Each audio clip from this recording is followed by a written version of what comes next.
મને એવું હતું કે મને મારું ઘર અપનાવશે, કારણ કે મેં આવડી થઈ, મેં મારા ઘર માટે જે કર્યું એ કર્યું છે. અને જ્યાં સુધી આ સમાજ માટે મેં ગીતો ગાયા, સમાજના ગીતો ગાયા, ત્યાં સુધી હું બધાને વાલી લઈ ગઈ. ત્યાં સુધી બધાને મારા જેવું કોઈ સારું નહોતું લાગતું.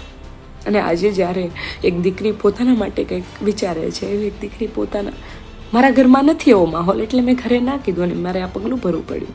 પણ હા, જેટલા પણ સમજે છે એ લોકોને કહું છું કે ઘરમાં એવો માહોલ બનાવો કે દીકરી ભાગે નહીં, અને દીકરી તમને સામેથી કહી શકે કે મને પ્રેમ છે. પ્રેમ કરવો એ કંઈ ગુનો નથી. જો મારા બાપનો જીવ બળતો હોય તો હું પણ એક દીકરી છું, અને મારામાં પણ જીવ છે, અને મારો જીવ એ બળ્યો છે. આજે તમે આખા સમાજે થઈને મને ચર્ચાનો વિષય કરી નાખ્યો છે.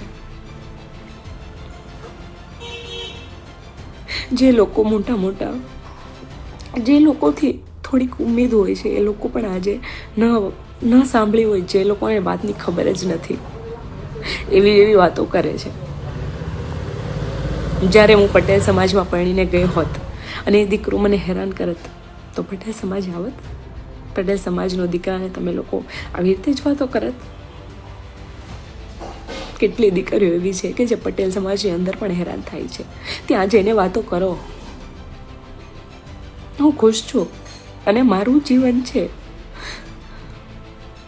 આખી દુનિયાનું નથી. હરેક વ્યક્તિનું પોતાનું જીવન હોય છે. મને તો એવું લાગે છે કે મારું જીવન લોકોનું જીવન થઈ ગયું છે હવે. આવી ઉમ્મીદો પટેલ સમાજથી નહોતી મને.